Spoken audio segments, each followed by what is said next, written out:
우리 찬양 중에도 부활하신 우리 예수님 이제 길이 오래 참으사 만백성을 구원하기 원하신다고 노래했지요. 찬양을 드리며 저는 들으면서 지금 예수님은 천국에 계시잖아요.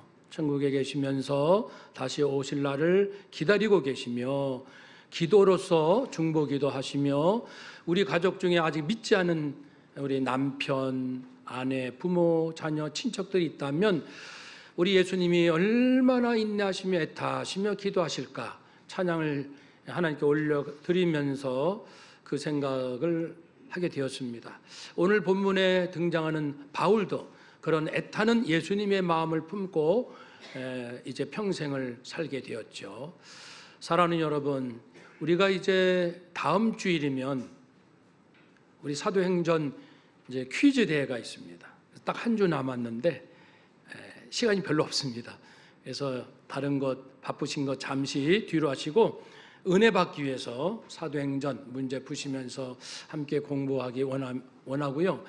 그리고 오늘 본문은 사도행전의 마지막 본문입니다. 끝부분. 그런 의미를 다시 한번 우리가 부여하면서 바울은 어떻게 살았을까? 마무리를 어떻게, 인생의 마무리를 어떻게 했을까? 생각하면서 우리 각자의 삶을 다시 한번 점검하고 또 다짐하는 시간 되기를 원합니다. 우리가 아시는 것처럼 이제 사도 바울께서는 원래는 이제 예수님 믿는 사람 핍박을 엄청 했지요. 그러나 부활하신 예수님을 극적으로 만나서 그게 중요한 거죠. 예수님을 만나지 않으면은 자기 지식, 경험, 의지, 열정, 꿈, 비전에 이제 사로잡히거든요. 근데 부활하신 예수님을 만나면 완전히 다른 세계가 열리는 거죠. 그래서 이제 사울이 거기서 회개하고 자기의 어리석음을 뉘우치고 예수를 그리스도로 영접하여 이제는 세세 사명을 받은 자로 거듭나게 됩니다. 거듭나고 한 15년쯤 동안에는 은둔 생활도 하고요. 이렇게 말씀을 구약 성경을 또 성령이 가르쳐 주시는 대로 깨닫는 시간도 있을 거고 자기 고향 다소나 몇몇 지역을 다니면서 좀 이 소극적인 복음 전도 활동도 했고요. 그렇게 한 15년쯤 지나다가 사도행전 13장에 나오는 것처럼 안디옥 교회로부터 정식 선교사로 파송을 받지요. 그렇게 해서 이방인을 위한 첫 파송사로 선교사로 바울과 바나바가 보냄을 받습니다. 그 이후로 16년 동안 공적인 선교사의 길을 걷습니다. 그래서 아는 것처럼 1차, 2차, 3차 선교 여행을 하고요. 그 내용이 이제 우리 주보대 앞에 있는 지도에 잘 나와 있습니다. 좀 이따 올라가시면서 보시고요. 그리고서 3차까지 마치고 예루살렘에 가서 선교 보고 하지만 또 어려움을 당하고 그렇게 해서 가이사랴 지역으로 지중해 서쪽으로 이송이 돼요. 죄수 아닌 죄수 신분으로 이송돼서 또 억울하고 속상한 재판도 받고 신문도 받고 2년씩이나 이 감옥에 어떤 시간을 썩히는 아까운 시간을 보내게 되지만 그것도 다 하나님의 섭리 가운데 있고 결국은 이 억울한 일을 기해서 나는 로마 시민권자니까 로마 황제, 로마 제국 하에 있는 상급 법원에 항소하겠어. 그래가지고 이제 로마로 가게 됐죠. 이제 가는 동안 지난 주일 본문은 가게 되면서 이 목선 옛날에 그 허름한 배를 타고 276명이 가는데 광풍, 유라굴로라는 막 이 폭풍도 일고 배가 부서지고 또 어느 섬에 간신히 도착했는데 독사에 물리고 많은 시련이 있지만 그러나 성령께서 바울을 반드시 로마에 가서 복음을 전하도록 이미 계획을 하셨기 때문에 사명을 받았기 때문에 사명받은 자는 죽지 않습니다. 사명 끝나기까지는. 그래서 그 모든 과정을 겪어내고 오히려 죄수인 바울 덕분에 이 죄수 바울과 함께한 다른 죄수들을 지키는 로마 군인들 그리고 배를 몰고 가는 선장과 선원들 모두가 무사히 로마에 도착하는 거예요. 예수님 잘 믿는 사람 옆에 있으면 복 받는 거예요. 덩달아 우리는 세상의 빛이요 그리스도의 향기라. 그래서 힘들고 우리 아까 장로님 기도처럼 여러 가지 힘들고 어려운 세상에서 어떻게 살까? 예수 믿는 사람 잘 보세요. 이렇게 되는 거죠. 불안하세요? 예수님 믿는 사람을 잘 지켜보세요. 그들이 어떻게 살아가는지, 무엇을 고민하는지, 언제 기뻐하는지 그런 거죠. 우리는 그리스도의 편지의 향기입니다. 한 번 더 합시다. 우리는 주님의 향기, 주님의 편지. 아멘. 직장 동료들이 직장 일이 얼마나 힘듭니까 요즘. 그럴 때 그 불안한 마음을 같은 직장 다니는 나를 보면서 동료들이 생각이 달라지고 삶의 목적이 바뀌고 그런 역사가 성도의 위대한 특권 아니겠습니까? 그렇게 해서 이제 바울 덕분에 276명 다 같이 도착을 했어요. 바울은 이제 도착해서 셋집에 이제 가택 연금됩니다. 집안에 갇혀 있는 거예요. 그러나 외부에서 오는 사람을 만날 자유 정도는 있습니다. 도착해서 3일이 지났습니다. 그 로마 지역에 유대인들이 있는데 유력한 그런 유대인들을 초청합니다. 좀 오시지요. 근데 이제 바울도 유대인이잖아요. 도착을 하니까 이제 변명 아닌 이제 변명을 하는 거예요. 왜냐면은 바울은 늘 어디 가나 유대인들 자기 동족인데 예수를 그리스도라 증언할 때마다 막 얻어맞고 돌에 맞고 조롱당하고 이렇게 정말 죄도 없는데 고발당하는 일들이 너무 많다 보니까 그런 그 걱정이 돼서 그랬는지 몰라도 먼저 얘기를 하는 거예요. 그 유력한 지역의 유대인들 초청해서 여러분, 제가 우리 동족을 고발한 거 아니에요. 우리 이 유대인들이 믿는 율법이나 또 선지자의 말씀 제가 어긴 적이 없고요. 저는 법을 어긴 적이 없습니다. 저는 죄가 없다는 것 다 그들이 압니다. 총독들이. 그럼에도 불구하고 유대인들이 하도 끈질기게 고소를 함으로 제가 할 수 없이 로마 황제에 상소를 한 것이지요 라고 변명 아닌 변명을 하니까 이제 그 유력한 유대인들이 듣더니 잠깐, 우리는 사실 당신에 대한 나쁜 소문을 들은 적은 없고요. 그리고 기독교인들, 예수 믿는다는 사람들, 우리 조선시대로 일제 때 말하면 예수쟁이들 얘기는 들었어요. 예수를 믿는 그런 사람들 얘기는 들었는데 당신이 예수에 대해서 얘기를 한다 하니 좀 듣고 싶소라고 진지한 마음으로 듣기를 공적으로 요청합니다. 그래서 이제 그리고 다른 날 이제 정식으로 다시 오세요 해서 복음을 전하죠. 바울은 머리에 꽉 차 있는 것이 큰 두 가지 주제가 있습니다. 한번 따라합시다. 예수 그리스도, 하나님의 나라. 아멘. 이 두 가지가 꽉 차 있는 거예요. 그러면 뭐 답답한 사람일까요? 예수 그리스도, 하나님의 나라가 내 마음과 생각이 꽉 차 있으면은 직장생활 잘 못할까요? 공부를 잘 못할까요? 아니면은 멍청한 사람이 될까요? 아니죠. 역사를 보면 그리스도의 그 길을 따르는 자, 역사를 변화시키고 또 개혁했던 위대한 인물들이 수도 없이 많지요. 그래서 바울은 자기가 무시했던 예수 그리스도를 부활하신 예수님을 직접 만남으로써 완전히 생각, 가치관, 인생의 목적, 의미 싹 바뀌었습니다. 그러니까 진짜를 발견하니까, 이 진주를 발견하니까 견딜 수 없는 그런 것이 있는 거죠. 부끄럽지만 저도 사실 고1 중3 말부터 예수님 믿고 고등학생 때 열심히 공부도 하긴 한다고 했지만 또 특별한 은혜로 영적인 체험도 여러 번 있었어요. 고등학생 때. 그렇게 해서 믿음이 빠르게 자랐고요. 대학생 때 대학교 들어가서는 좀 여유가 있잖아요. 야, 이제 시간이 있다. 얼마나 제가 좋아했는지요. 그래가지고 이제 내가 경험하는 모든 것을 예수님께서 하신 말씀, 그리고 하나님은 어떻게 이 땅을 다스리는지 그것을 알고 싶다. 그것이 지금까지 꿈입니다. 45년이 흘렀습니다. 은퇴 이후에도 그 꿈으로 살 거예요. 그러니까 바울뿐 아니라 저도 그랬어요. 예수 그리스도 그분이 누구실까? 영적으로 많이 경험이 있으니까 예수님으로 인생을 해결하고 싶고 예수님으로 이 세상을 이해하고 싶고 성경 말씀으로 분별하고 싶고 그리하여 하나님을 믿으면 어떻게 사는 거야? 라는 끊임없는 질문을 던지는 즉 하나님의 나라에 대한 관심으로 살았죠. 우리 모든 성도가 그렇지 않습니까? 무엇을 할지라도 예수님은 누구실까? 예수님이 이 현장에 계신다면 주는 어떻게 하실까? 하나님의 뜻은 무엇일까? 이 예수 그리스도 하나님의 나라가 우리의 주제이지 않습니까?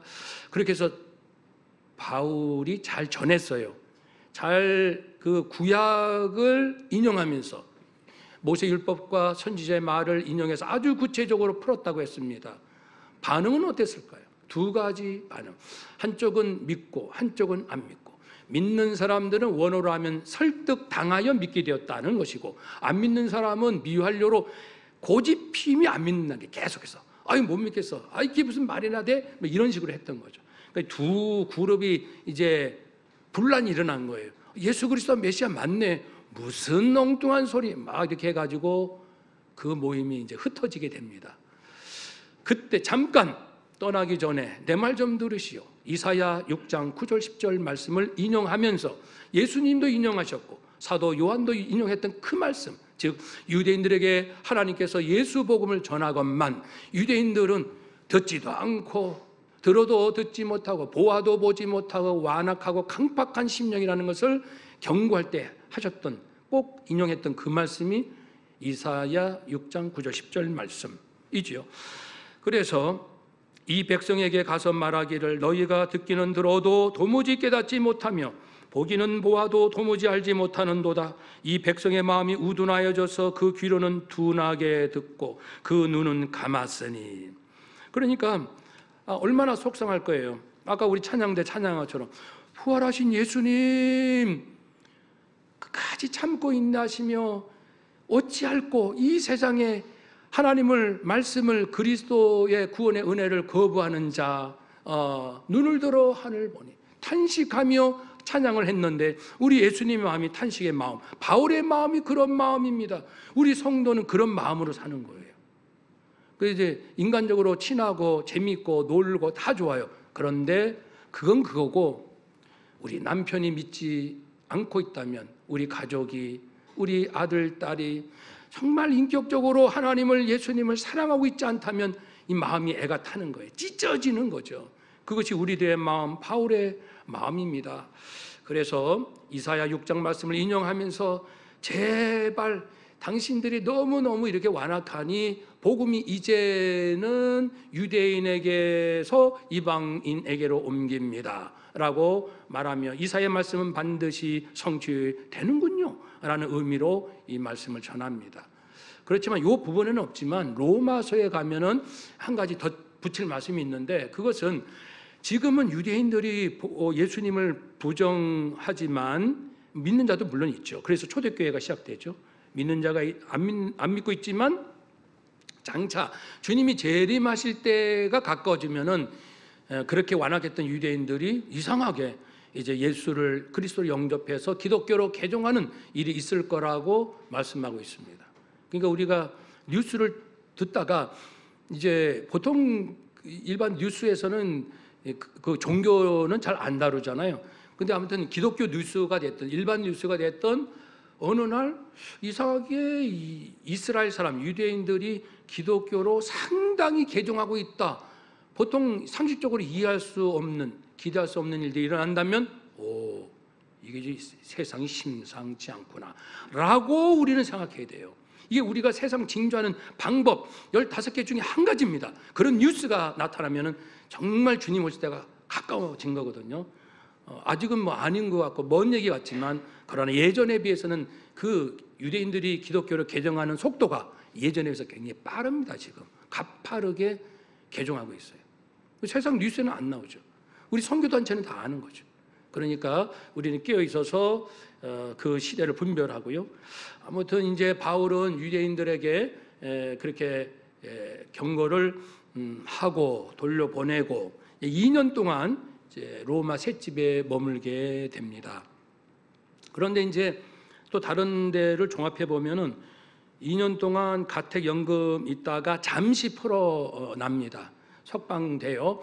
그래서 그 석방되는 기간 동안에 그게 한 2년 정도 될 거예요. 그때에 그동안 선교 여행하면서 교회를 개척하고 돌봤던 곳을 다시 이제 몇 군데를 다닙니다. 해서 돌아보고 격려하고 그러다가 다시 붙잡힙니다. 로마 감옥에 투옥돼서 순교합니다. 바울의 생애는 그렇게 맞춰지게 되는 거죠. 바울은 지금 그 영이 낙원에 있죠. 우리 가끔 늘 나누지만 바울은 지금 낙원에 있습니다. 그 영이. 육은 2000년 전에 순교할 때 뭐 화형을 당했던 뭐 다 눈으로는 흩어져서 없어졌지요. 예, 다 원소가 지구 어딘가에 흩어졌죠. 땅 속으로. 그런데 영은 지금 낙원에 있거든요. 우리 교회 이제 주님을 섬기다 하나님 부르심 받은 우리 가정에도 많은 어르신들이 있잖아요. 그분들하고 같이 있는 거예요, 바울이요. 이건 영적인 팩트입니다. 분명한 사실입니다. 같이 계셔요, 영으로. 그리고 이제 주님 재림하실 때 함께 부활하죠. 그분들이 먼저 부활, 살아있는 우리가 부활. 다시 만나서 영원히 썩지 않고 죽지 않고 죄짓지 않는 몸으로 실제로 성삼일체 하나님, 천군 천사들 그리고 구원 받은 백성들이 영원히 새하늘과 새 땅에 살 거예요. 이것이 우리의 소망이지 않습니까? 그러면 바울이 그렇게 자기의 그 사역하는 동안에 외쳤던 주제가 예수 그리스도, 하나님의 나라. 하나님의 나라가 뭘까? 왜냐하면 예수님도 하나님 나라 위해서 오셨다고 했어요. 그럼 뭘까? 이 부분을 잠깐 나누겠습니다.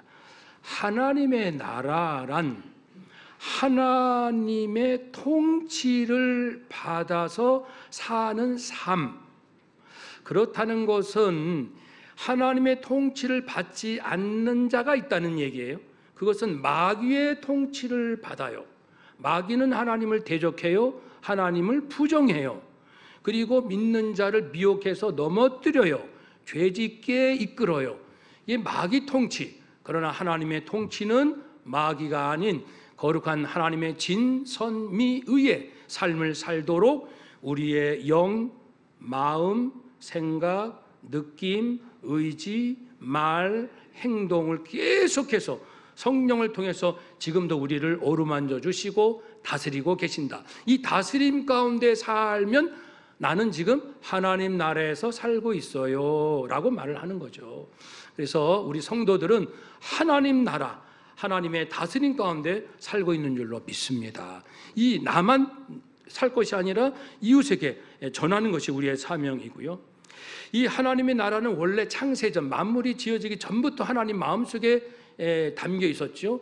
그러니까 이제 인간적인 표현을 한다면 나중에 아직은 아무것도 안 만들었지만 천지 창조, 육일 창조 등등 창조, 인생 창조 그들의 하나님의 나의 통치를 받아 하나님의 진선미의가 가득한 놀라운 인생을 살게 해주고 싶어라는 하나님의 간절한 열망이 만물 창조 이전에 있었다는 거예요. 그러다가 에덴 아담에게 아담 죄짓고 실패, 이스라엘 백성에게 다시 한번 기회, 이스라엘 백성 불순종 실패, 예수님 보내주셔서 예수님의 당신의 삶으로 하나님의 삶을 이제는 충분히 온전히 증거하시게 되었죠. 예수님께서 말씀하셨습니다. 회개하라, 천국이 가까이 왔느니라. 예수님께서 귀신을 쫓아내시면서 귀신이 떠나는 것을 보거든 하나님 나라가 온 것을 알아라. 그러니까 기적도 행하시지만 이 귀신을 쫓아낸 부분이 중요해요. 그래서 이 마귀, 이 귀신들 대장 마귀의 이름은 사탄. 그러니까는 사탄이라는 하나의 고유한 존재가 있어요. 이 사탄, 타락한 천사죠.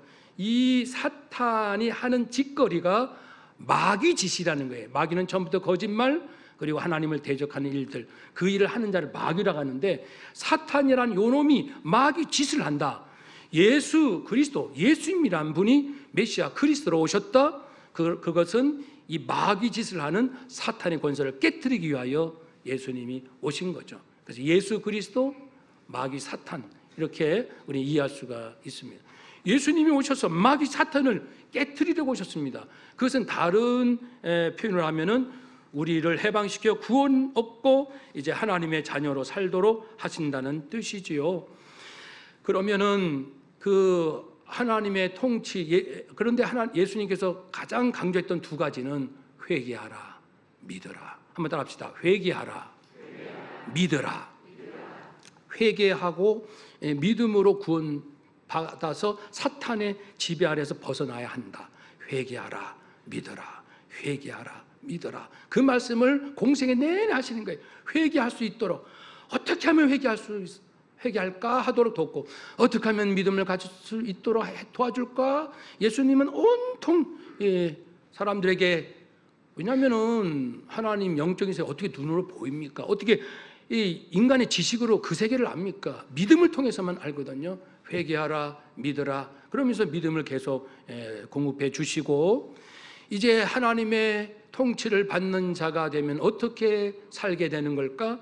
장차 그 비유로 말씀하신 것처럼 마태복음 25장처럼 줄이고 목마르고 나그네 되고 헐벗고 병들고 옥에 갇힌 자, 세상 눈으로 보면 지극히 작은 자, 보잘것없는 사람, 이런 사람들을 예수님을 대하듯 그들에게 먹을 것을 주고 마실 물을 주고 감옥에 갔을 때 찾아가고 위로하고 그리고 친구가 되어주고, 그런 일을 한 자, 그런 자에게 너희를 위하여 예비된 나라 받으리라. 주님 재림하실 때 그런 귀한 삶을 사는 자, 구원은 물론 그리스도의 믿음으로 받지만 이 하나님의 완전한 하나님의 지배를 받는 그 놀라운 모습은 이러한 그런 삶을 사는 자에게 주신다라고 약속을 하셨습니다.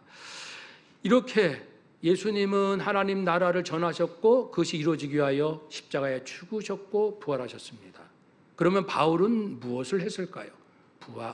바울은 예수님께서 전하신 하나님의 나라를 다시 반복하되, 강조점이 달라요. 반복하되. 예수님은 그 정도밖에 안 하셨어요. 당신의 삶으로 직접 보여주셨고 그 정도의 말씀만 하셨죠. 그러나 바울은 성령께 감동을 받아서 예수님이 하신 말씀과 하신 일에 대해서 아주 세밀하게, 요즘은 신학적인 해석, 신학적인 이해, 교리적인 그 많은 설명들을 하는 그런 일을 했죠. 그런 사명이 있었죠. 그래서 예수님이 십자가에 죽으신 것은 인간의 죄 문제, 죽음의 문제, 이 모든 것을 미혹하며 움직이는 사탄의 문제, 이 세 가지 3종 세트 한번 따라합시다. 죄와 죽음과 마귀, 이 세 영역이 각각의 권세를 가지고 파워를 가지고 있는데, 그리스도께서 죽으시고 부활하심으로 이 세 세력이 완전히 파하고 힘을 못 쓰고 예수 피값으로 구원받은 자에게 얼씬거리지 못하는 그런 역사가 있게 하셨죠. 이렇게 설명하는 거예요, 사도 바울은. 그래서 골로새서, 에베소서, 빌립보서 많은 복음서에서 이렇게 표현을 하면서 여러분, 우리가 하나님 나라 안에서 산다는 것은 다른 표현으로 한다면은 영적 싸움을 하는 거예요. 우리가 사람과 싸우는 게 아닙니다.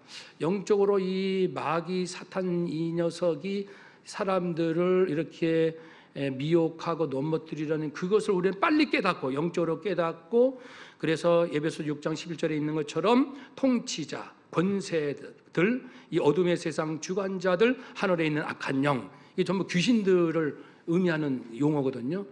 그러니까 이 악한 세력들이 있다는 것, 이것을 우리는 깨닫고 성령 충만하여 그 악의 세력과의 영적 싸움을 하는 거예요. 우리가 기도하는 것은 이제 문제 해결은 이제 그 다음의 일이고, 가장 중요한 것은 영적 싸움인 거죠. 사람하고 싸우는 게 아니라고 말씀드렸죠. 그래서 전신갑주를 입어서 구원, 믿음, 평안 이런 것으로 단단히 무장하면은 그걸 물리칠 수 있다고 했습니다. 그래서 이제 바울은 또 다른 표현으로 하나님 나라에서 사는 자는 따라합시다. 의와 평강과 기쁨이라. 의라는 것은 구원받은 것과 함께 도덕적으로 의로운 삶을 말합니다. 두 가지를 의미합니다. 그러니까 하나님 나라에서 사는 성도란 구원받은 기쁨, 감격이 충만하고, 그리고 도덕적으로 남을 해치지 않고 좀 더 도덕 윤리 면에서 훌륭한 삶을 사는 것. 두 번째는 평화, 샬롬, 평강, 화해. 그러기 위해서는 우리가 늘 말하는 경청, 듣고 잘못하면 미안하다 사과하고 이해하고 긍휼히 여기고 용서하고 수용하고 품어주는 것. 그리고 이제 기쁨. 기쁨은 세상이 주는 기쁨이 아닌 그런 기쁨으로 산다. 그래가지고 주 안에서 항상 기뻐하십시오 라고 말을 했고, 빌립보에서 고난을 받으면 고난을 통해서 인내하게 되지요. 인내를 통해서 믿음과 마음이 단단해지지요. 그리고 세상에 소망 두는 것이 아니라 하나님께 소망 두지 않습니까? 그리고 우리는 어떤 형편에서든지 자족 만족할 수 있습니다. 그리고 우리는 내게 주어진 사명을 주의 주신 권능 아래서 다 행할 수 있습니다. 내게 능력 주신 자 안에서 내가 모든 것을 할 수 있습니다. 심지어는 내 안에 사는 것이 예수 그리스도시니 죽는 것, 주를 위하여, 의를 위하여, 거룩한 삶을 위하여 죽는 것 내게 유익함이라. 오히려 죽음 자체가 두려운 게 아니라 내가 잘 죽어야 될 텐데, 내가 의를 위하여 살다가 죽어야 할 텐데, 사람을 사랑하고 긍휼히 여기고 마음이 깨끗하고 그렇게 살다가 죽어야 할 텐데 라는 우리 사람들입니다. 얼마나 멋진 사람들입니까? 세상에 비친 이런 사람들이죠. 바로 우리들입니다. 우리 남은 인생 하나님의 나라, 하나님의 통치를 충만히 받으셔서 직장 동료들이 저 친구 보면은 인생은 저렇게 살아야 되는 것 같아. 우리 친구들이 저 친구를 보면은 나 지금까지 좀 잘못 산 것 같아. 뭐 이런 역사가 일어나야 되지 않겠습니까? 그런 은혜가 넘치시기를 주의 이름으로 축복합니다. 아멘. 기도하겠습니다.